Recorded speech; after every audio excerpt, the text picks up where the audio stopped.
There's this idea, and you see it everywhere, that when you truly commit to something, to a mentor, you can receive a legacy so profound that you don't just replicate their work, you can actually exceed it. We're talking about getting what some might call a double portion.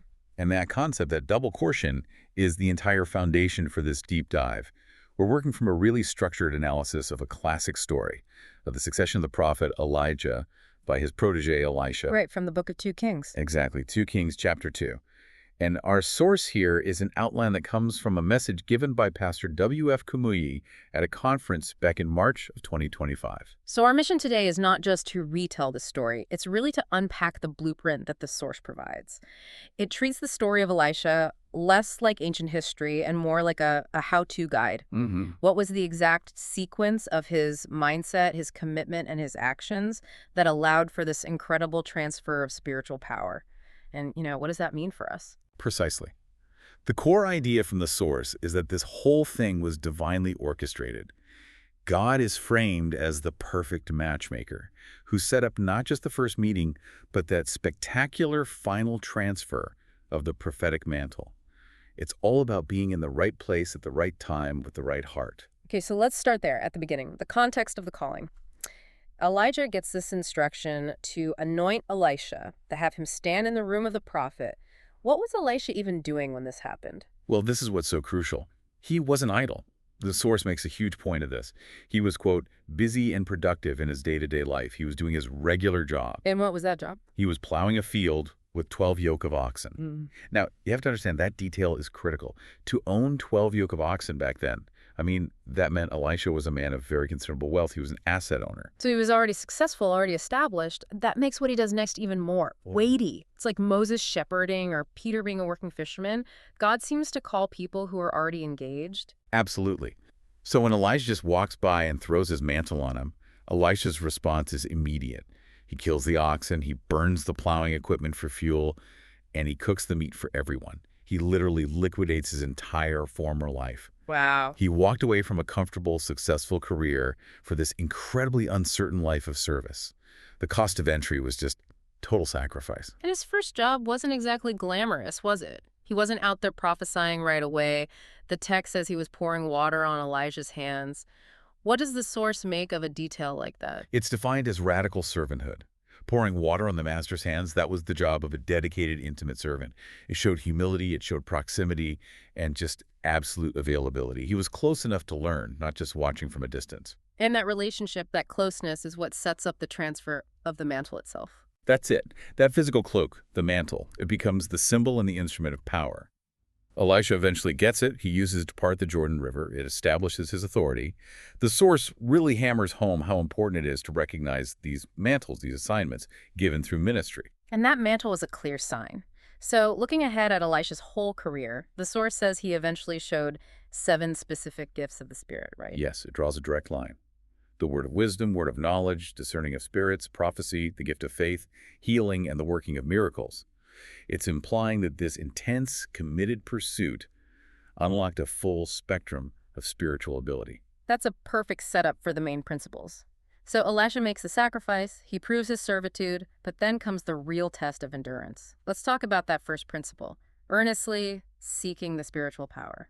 This is all about an unwavering mindset. It's the difference between commitment and convenience.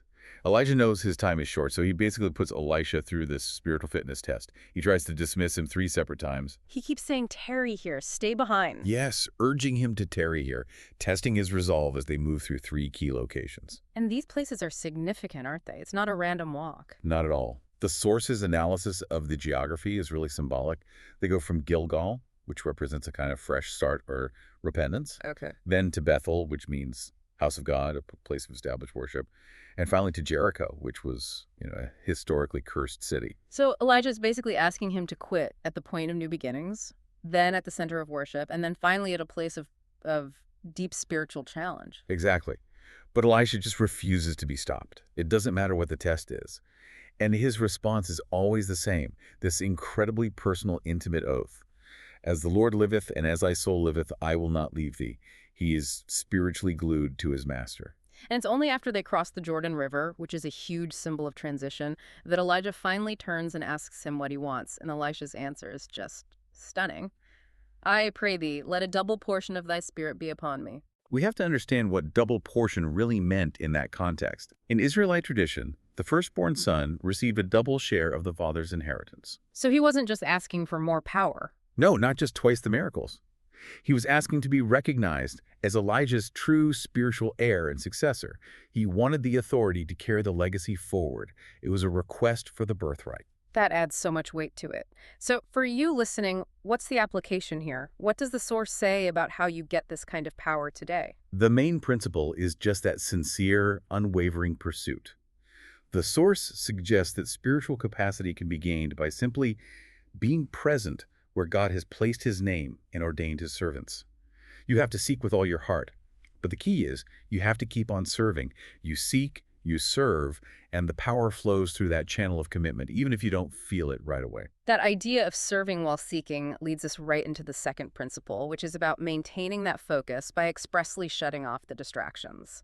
Because if Elisha's pursuit was that intense, he must have had to ignore a lot of noise. Oh, he absolutely did. And this principle is all about the external voices, the sons of the prophets who show up in the story. They appear at Bethel and Jericho, the very same places where Elijah was already being tested by Elijah. And these guys, they had insider information, right? They come up to Elisha and say, "Do you know that the Lord is going to take your master from you today?" They knew what was happening. They did. They had revelation, they had information, but the source makes this incredibly sharp distinction.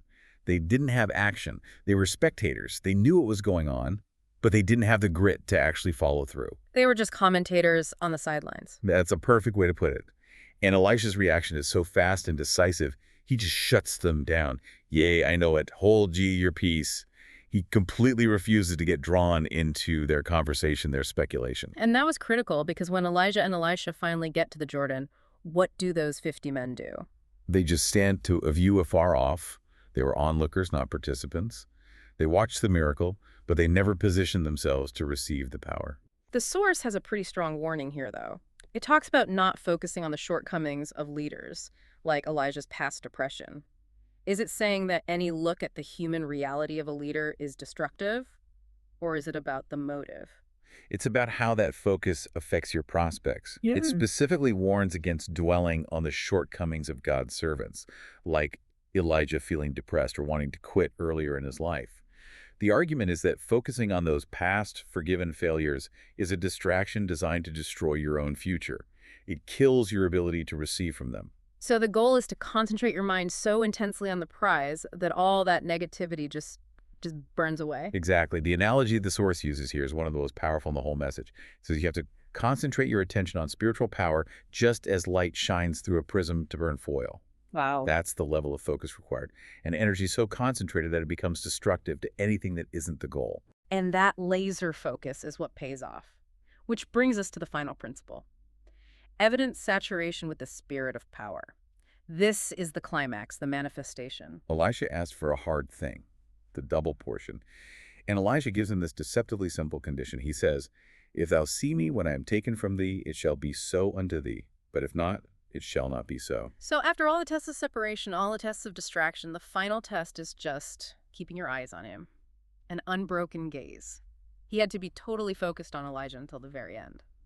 And that focus is rewarded in the most spectacular way. The text describes this sudden, violent separation by a chariot of fire and horses of fire. They're parted, and Elijah is taken up by a whirlwind into heaven.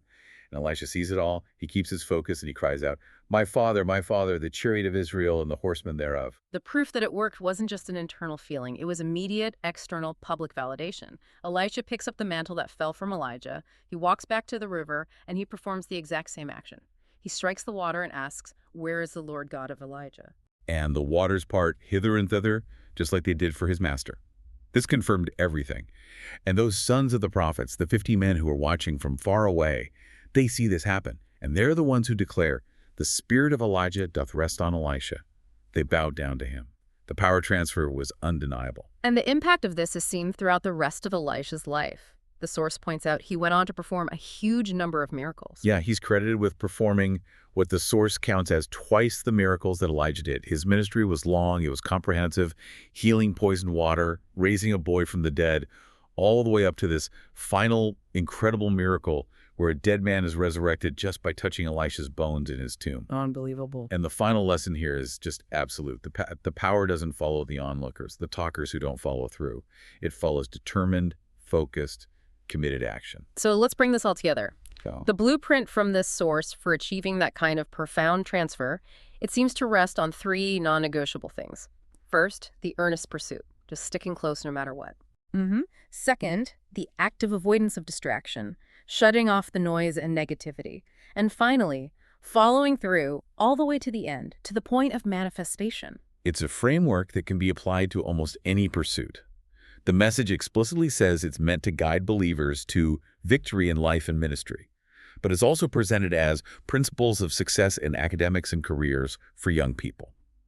It's this universal idea that total commitment unlocks really exponential capability. Which brings us to a final thought for you to take away. The source references the idea that followers will do the works their master did, and even greater works. This suggests that when you inherit a legacy, the expectation isn't just to maintain it, it's to expand it, maybe even surpass it. So think about the goals you're pursuing right now, professional, personal, whatever. What challenge in your life is so big that it requires your equivalent of a total commitment, the kind of focus needed to secure a double portion?